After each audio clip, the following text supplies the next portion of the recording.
سرکار غوث اعظم نظر کرم خدا را، سرکار غوث اعظم نظر کرم خدا را، میرا خالق صبر دو، میرا خالق صبر دو، میں فقیر ہوں تمہارا، سرکار غوث اعظم نظر کرم خدا را۔ حضور غوث پاک رضی اللہ تعالی عنہ فرماتے ہیں المرجع السابق کتاب میں کہ اذا سألتم اللہ حاجتا، اگر کسی کو اللہ سے کوئی حاجت ہو فاسألوہ بی، تو میرے وسیلے سے دعا کرو، اللہ رب العالمین قبول فرمائے گا۔ اب پہلے ہم اس بات کو حضور کے غوث پاک کی، حضور غوث پاک رضی اللہ تعالیٰ عنہ کے اس فرمان کو قرآن و حدیث کی روشنی میں دیکھتے ہیں، دلائل شرعی حیثیت دیکھتے ہیں کہ شرعی طور پہ کیا اللہ کے پیاروں کا وسیلہ جائز ہے یا ناجائز ہے۔ دیکھیں، میں سب سے پہلے آقا علیہ الصلوۃ والسلام کے نام کا وسیلہ قرآن پاک سے عرض کروں گا، پھر آقا علیہ الصلوۃ والسلام کی نسبت اگر کسی چیز سے ہو جاتی ہے تو اس نسبت والی چیز کا وسیلہ میں حدیث شریف سے عرض کروں گا، پھر ہو سکتا ہے کسی کے ذہن میں یہ خیال آئے، یہ وہم آئے کہ بھئی نبی کا نام، نبی کی ذات کا وسیلہ جائز ہے، نبی کی نسبت والی چیز کا وسیلہ جائز ہے۔ حضور غوث پاک رضی اللہ تعالیٰ عنہ کا جو فرمان ہے، حضور غوث پاک تو نبی نہیں ہے نا، تو ہو سکتا ہے اس بات پر کوئی اعتراض ہو، تو میں انشاءاللہ حدیث شریف سے غیر نبی یعنی اللہ کے جو پیارے ہیں، اللہ کے جو ولی ہیں، ان کے وسیلے سے اللہ رب العالمین دعا قبول فرماتا ہے، مغفرت فرماتا ہے، یہ حدیث شریف سے عرض کروں گا۔ اللہ رب العالمین سے دعا ہے کہ مجھے حق کہنے کی توفیق عطا فرمائے۔ سورۃ البقرہ آیت نمبر 37، بسم اللہ الرحمن الرحیم، فَتَلَقَّى آدَمُ مِن رَّبِّهِ كَلِمَاتٍ فَتَابَ عَلَيْهِ۔ حضرت آدم علیہ السلام کا واقعہ آپ نے تفصیلاً سنا ہوگا کہ اللہ رب العالمین نے جب زمین پر بھیجا تو وہ دعا کرتے رہے، اللہم ربنا ظلمنا انفسنا وان لم تغفر لنا وترحمنا لنکونن من الخاسرین۔ وہ دعا کرتے رہے، اس پروردگار کی مرضی ہے جب دعا قبول فرمائے، لیکن اللہ رب العالمین نے کیا طریقہ اپنایا؟ فتلقى آدم من ربہ کلمات، القاء کیا آدم علیہ السلام کو ان کے دل میں، القاء کہتے ہیں دل میں ڈالنا، من ربہ اپنے رب کی طرف سے کلمات یہ دلائل النبوہ میں بحقی نے اور حاکم نے لکھا ہے کہ کلمات سے مراد آقا علیہ السلام کا نام نامی، اسم گرامی محمد صلی اللہ علیہ وسلم ہے۔ تو جب آدم علیہ السلام نے حضور کے نام کا وسیلہ دے کر اللہ سے دعا کی، فتاب علیہ، تو اللہ رب العالمین نے دعا قبول فرمائی۔ یہ بحقی نے دلائل النبوہ میں اور حاکم نے حضرت عمر رضی اللہ تعالی عنہ سے روایت ہے کہ حضرت عمر کہتے ہیں، روایت کرتے ہیں کہ آقا علیہ السلام فرماتے ہیں کہ آدم علیہ السلام نے جب آقا علیہ السلام کا نام لے کر اللہ سے جب دعا کی، ان کا وسیلہ دے کر جب دعا کی، تو اللہ نے فرمایا، اے آدم، میں نے تو ابھی محمد صلی اللہ علیہ وسلم کو پیدا ہی نہیں کیا، تم کیسے جانتے ہو؟ تو آدم علیہ السلام نے فرمایا کہ جب میں نے آنکھ کھولی تو عرش پر لا الہ الا اللہ محمد رسول اللہ صلی اللہ علیہ وسلم دیکھا، تو میں سمجھ گیا یہ شخص، یہ جو ذات ہے، یہ ایک عظیم ہستی ہے جو تیرا محبوب ہے، تبھی میں نے ان کے وسیلے سے دعا کی۔ تو اللہ فرماتا ہے کہ میں نے ان کے وسیلے سے دعا کے سبب تمہاری توبہ قبول فرمائی۔ تو پتہ یہ چلا کہ نام نامی اس میں گرامی ہر درد کی دوا ہے، صلی علی محمد، تعویذ ہر بلا ہے، صلی علی محمد۔ آقا علیہ السلام کے نام کی وسیلے سے اللہ رب العالمین نے جب دعا قبول فرمائی ہے، تو جب ہم حضور کے وسیلہ دیں گے تو اللہ رب العالمین ہماری بھی دعا قبول فرمائے گا۔ اب آئیے، آقا علیہ السلام کی نسبت والی، اگر کسی چیز کی نسبت آقا علیہ السلام سے ہو جاتی ہے تو اللہ رب العالمین اس نسبت والی چیز کے صدقے بھی اللہ رب العالمین کا کرم نوازی فرماتا ہے۔ یہ صحیح مسلم میں بھی میں جو عرض کرنے والا ہوں، حضرت اسماء رضی اللہ تعالی عنہا بیان کرتی ہیں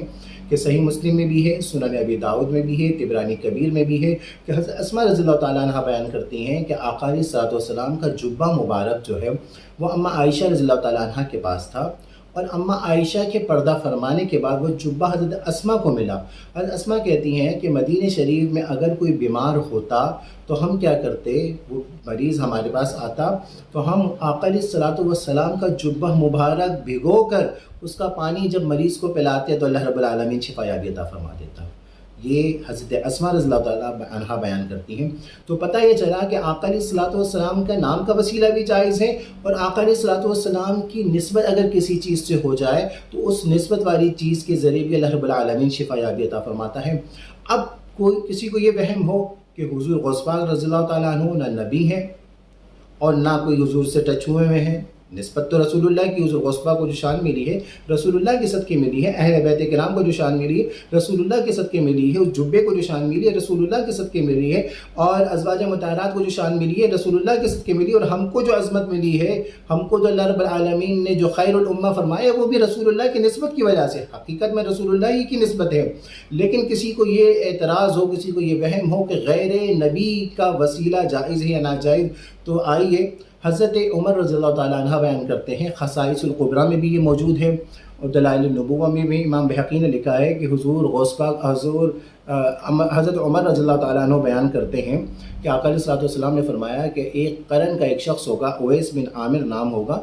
اور اگر حضور فرماتے ہیں کہ اگر کسی کو ان سے ملاقات کا موقع ملے، ان کی استطاعت ہو، تو لازم ہے کہ وہ اپنی مغفرت کے لیے حضرت اویس قرنی سے دعا کریں۔ حضرت اویس قرنی نبی نہیں ہے، یہ بات کلیئر ہونا چاہیے۔ یہ بات حضرت عمر رضی اللہ تعالیٰ عنہ سے روایت ہے، خصائص القبریٰ جلد نمبر 2 صفحہ نمبر 220، اور دلائل النبوہ میں امام بحقی نے جلد نمبر 6 صفحہ نمبر 376 میں، اور خصائص القبریٰ میں ہے حضرت عمر رضی اللہ تعالیٰ عنہ نے حضرت اویس قرنی سے فرمایا، کہا کہ آپ میری مغفرت کے لیے، ہماری مغفرت کے لیے دعا کریں، تو حضرت عمر نے کہا، حضرت اویس قرنی نے کہا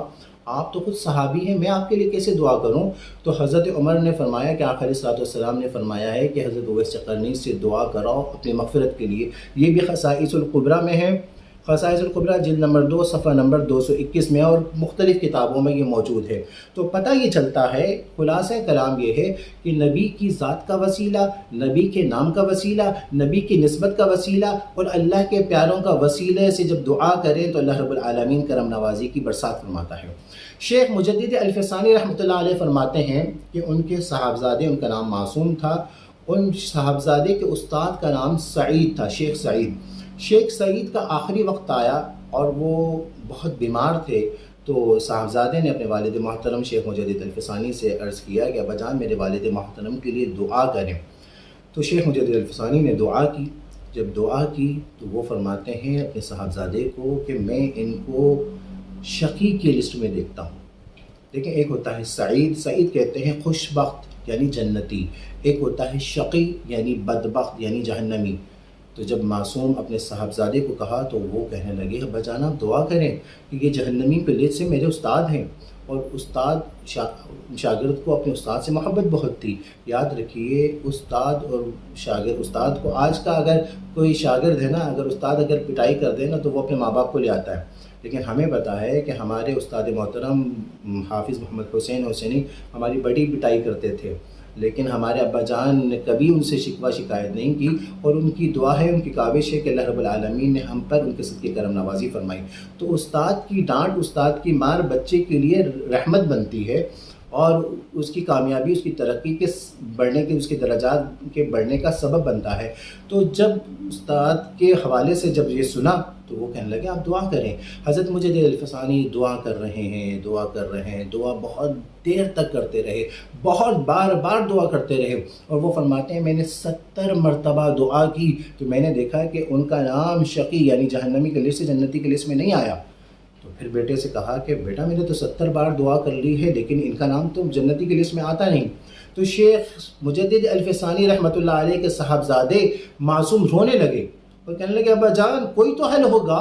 کہ اللہ رب العالمین ان کو جنتی کے لسٹ میں ڈال دیں، ان کو جنتی کے سعید کے لسٹ میں ڈال دیں۔ تو حضرت مجدد الفسانی نے فرمایا ایک طریقہ ہے، میں دعا کرتا ہوں اللہ سے یقین کامل اللہ رب العالمین کرم نوازی فرمائے گا۔ تو شیخ مجدد الفسانی رحمۃ اللہ علیہ فرماتے ہیں میں نے حضور غوث پاک رضی اللہ تعالی عنہ کا وسیلہ دے کر ان کے معصوم صاحبزادے جو ہیں ان کے استاد کے لیے دعا کی، تو کہنے لگے میری دعا پوری ہونے سے پہلے اللہ رب العالمین نے جہنمی کی لسٹ سے جنتی کی لسٹ میں ڈال دیا۔ تو پتہ یہ چلا کہ حضور غوث پاک رضی اللہ تعالی عنہ کا وسیلہ لے کر اللہ سے دعا کریں تو اللہ رب العالمین خاص کرم نوازی فرماتا ہے۔ تو ہم تو ویسے بھی اللہ سے دعا مانگتے ہیں، لیکن جب اپنی کوئی حاجت ہو تو ہمیں چاہیے کہ ہم اللہ رب العالمین سے حضور غوث پاک رضی اللہ تعالی عنہ کا وسیلہ دے کر دعا کریں، چاہے وہ دنیا کا معاملہ ہو، چاہے وہ مغفرت کا معاملہ ہو، چاہے وہ آخرت کا معاملہ ہو، چاہے وہ جنت کا معاملہ ہو، چاہے وہ جہنم کا معاملہ ہو، تو حضور غوث پاک رضی اللہ تعالی عنہ کا وسیلہ دیں گے تو قرآن و حدیث کی روشنی میں بھی جائز ہے۔ اور الحمدللہ ہمارا عقیدہ اہل سنت والجماعت کا عقیدہ بالکل قرآن و حدیث کے عین مطابق ہے۔ تو اللہ کی کروڑوں احسان ہے کہ اللہ نے ہمیں اپنے پیاروں کی نسبت رکھنے والوں کی لسٹ میں رکھا ہے، اور اللہ کے پیاروں کے صدقے ہمارا بیڑا پار ہو جائے گا۔ وآخر دعوانا الحمدللہ رب العالمین۔